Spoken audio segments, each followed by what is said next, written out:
So hello guys.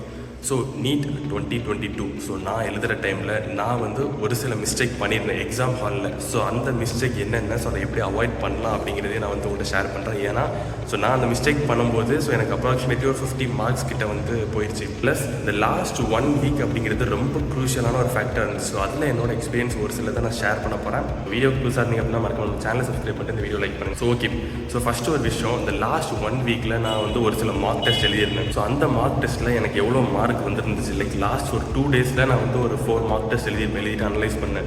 அந்த 4 mark டெஸ்ட்லேயுமே எனக்கு 550+ அப்படிங்கிறது வந்துச்சு. ஸோ அந்த டைம் 2022ல் 500+ அப்படின்னாலே சீட் கிடைக்கிறதுக்கு பாசிபிலிட்டிஸ் இருக்குது ஃபார் எம்பிசி கேட்டகரி, அந்த மாதிரி தான் இருந்துச்சு. அப்போது 550+ அப்படின்னு வரும்போது ஸோ எனக்கு கொஞ்சம் கான்ஃபிடென்ட் இருந்துச்சு. ஸோ நம்ம நீட் எக்ஸாம் அட்டன் பண்ணோம் அப்படின்னா 550+ ஸ்கோர் பண்ணுவோம் அப்படின்னு. பட் ஒன்ஸ் நான் எக்ஸாம் ஹாலுக்குள்ளே போன உடனே ஸோ ஃபஸ்ட்டு ஆப்வியஸ்லி நான் ஸ்டார்ட் பண்ணது பயாலஜியை பொறுத்த வரைக்கும் நான் எல்லா சாப்டர்ஸுமே என்சிஆர்டியில் பெர்ஃபெக்டாக வந்து படிச்சிருந்தேன். ஒரு 2 சாப்டர்ஸ் மட்டும் நான் வந்து ரீட் பண்ணல என்சிஆர்டியில். ஸோ அதுக்கு வந்து ஆகாஷ் மைண்ட் மேப் அப்படின்னு ஒன்று இருக்கும். அந்த மைண்ட் மேப்பில் ரொம்ப இம்பார்ட்டண்டான எல்லா பாயிண்ட்ஸுமே என்சிஆர்டியில் இருக்கக்கூடிய பாயிண்ட்ஸ் எல்லாத்தையும் கொடுத்துருப்பாங்க. வந்து ஆகாஷ் என்சிஆர்டி மைண்ட் மேப்ஸ் அப்படின்னு இருக்கும், டெலிகிராமில் கூட அவைலபிளாக இருக்கும். ஸோ அதை டவுன்லோட் பண்ணி ஒரு லெசன் ஃபுல்லாக படிக்க முடியல அப்படின்னா அட்லீஸ்ட் ரிவிஷன் காட்டும் அந்த மைண்ட் மேப்ஸ் வந்து ரீட் பண்ணிட்டு போயிடும். இப்போ என்னோட பிரைமரி டார்கெட் வந்து பயாலஜியில் 330+ 100% எடுத்தே ஆகணும். ஏன்னா ஃபிசிக்ஸ் கெமிஸ்ட்ரி எப்படி இருக்கும்னு தெரியாது. ஸோ நான் என்ன பண்ணிட்டேன், ஃபஸ்ட்டு பாட்னி அட்டன் பண்ணேன். ஸோ அந்த பயாலஜி செக்மெண்ட் அட்டன் பண்ணேன். ஸோ அதை அட்டன் பண்ணுற டைம் எனக்கு வந்து ஒரு 1.5 to 1 hour 45 minutes அந்த range for completing the biology மட்டுமே எனக்கு வந்து ஆயிடுச்சு. நான் வந்து டைமும் செக் பண்ணல,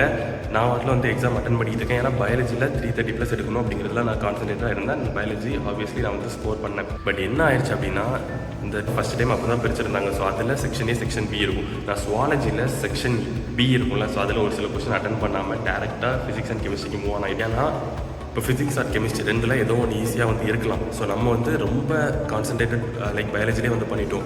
இன்னும் 1 hour 15 minutes தான் இருக்குது. நம்ம ஃபிசிக்ஸும் கம்ப்ளீட் பண்ணணும், கெமிஸ்ட்ரியும் கம்ப்ளீட் பண்ணணும். இப்போ என்ன ஆச்சுன்னா, நான் கெமிஸ்ட்ரி அப்புறம் அட்டன் பண்ணுற டைம் வந்து கெமிஸ்ட்ரி மட்டுமே எனக்கு வந்து ஒரு 50 minutes அந்த ரேஞ்ச் கிட்ட ஆயிடுச்சு. நான் கெமிஸ்ட்ரி அட்டன் பண்ணி முடிச்சேன், தெரிஞ்ச கொஸ்டின் எல்லாத்தையுமே. இப்போ எனக்கு சுவாலஜியில் செக்ஷன் பி இருக்குது. ஸோ அதில் வந்து நான் ஒரு 10 questions கிட்ட வந்து அட்லீஸ்டாக அட்டன் பண்ணணும். ப்ளஸ் ஃபிசிக்ஸ் வந்து இருக்குது. என்ன ஆச்சுன்னா, ஃபிசிக்ஸ் வந்து ஆக்சுவலி அந்த வருஷம் ரொம்ப ஈஸியாகவே இருந்துச்சு கம்பேரிட்டிவாக. பட் என்னன்னா, biology paper lengthy.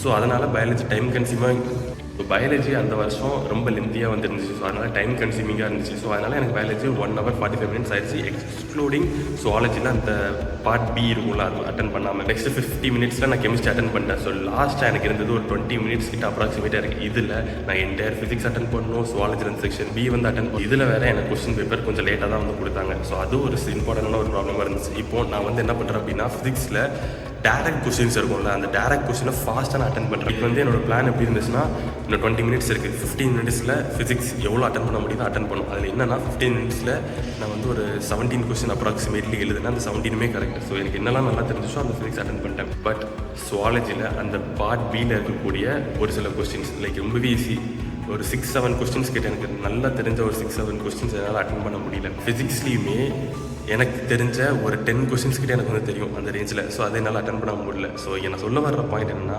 Time management ரொம்பவே இம்பார்ட்டண்டான ரோல் வந்து ப்ளே பண்ணும். அண்ட் ஒன்ஸ் எக்ஸாம் ஹால் விட்டு வெளியே வரும்போது ஸோ ஆல்மோஸ்ட் ஏன்னா நம்ம ரிப்பீட் வேறு பண்ணியிருக்கோம்.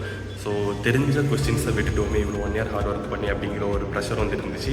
பட் என்ன எனக்கு வந்து கொஞ்சம் கான்ஃபிடென்ட்டாக வந்து இருந்துச்சுன்னா, பயாலஜி பேப்பர் லென்த்தி அப்படிங்கிற மாதிரி நிறைய பேர் சொன்னாங்க. ஸோ அதனால் ஓகே நம்ம வெயிட் பண்ணலாம் அப்படின்னு இருந்துச்சு. So obviously 11 new college, so அதில் வந்து சீட் கிடச்சிது. முக்கியமான விஷயம், எப்போவுமே அந்த லக் அப்படிங்கிற ஒரு விஷயம் நம்ம கூட இருக்கும் அப்படின்னு 100% சொல்ல முடியாது.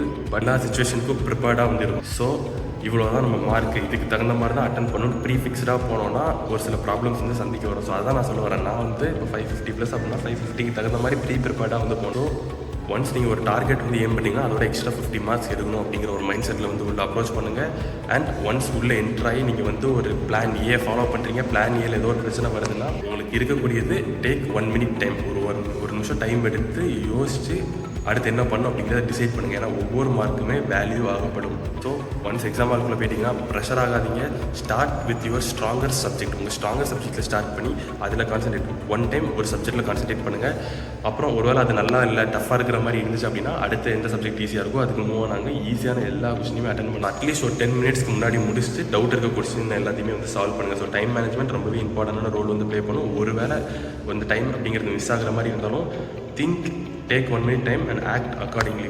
ஸோ ஓகே, ஸோ இதான் ஷேர் பண்ணணும் அப்படின்னு நினச்சேன். எல்லா கொஸ்டினுமே இப்போ எல்லா சாப்டர்ஸுமே ரீட் பண்ணிடுங்க. ரீட் பண்ண முடியலன்னா ஆகாஷில் என்சிஆர்டி மைண்ட் மேப்ஸ் அப்படின்னு ஒன்று இருக்கும். ஸோ அதை டவுன்லோட் பண்ணி அட்லீஸ்ட் அதையாட்டு பார்த்துட்டு போங்க. அண்ட் மார்க் டெஸ்ட் ப்ராக்டிஸ் பண்ணுங்கள், மார்க் டெஸ்ட் அனலைஸ் பண்ணுங்கள். ஸோ டிமோட்டிவேட்டடாக இருக்காதீங்க. ஸோ எக்ஸாம் ஹாலில் என்ன வேணாலும் நடக்கலாம். ஸோ ஃபைனலி நீங்கள் போட்டுக்கிற எஃபர்ட்டுக்கான ரிசல்ட் வந்து கிடைக்கும். So thank you. வீடியோ பிடிச்சிருந்தா லைக் பண்ணுங்கள், ஷேர் பண்ணுங்கள், கமெண்ட் பண்ணுங்கள், மறக்காம சேனலை சப்ஸ்கிரைப் பண்ணுங்கள். தேங்க்யூ.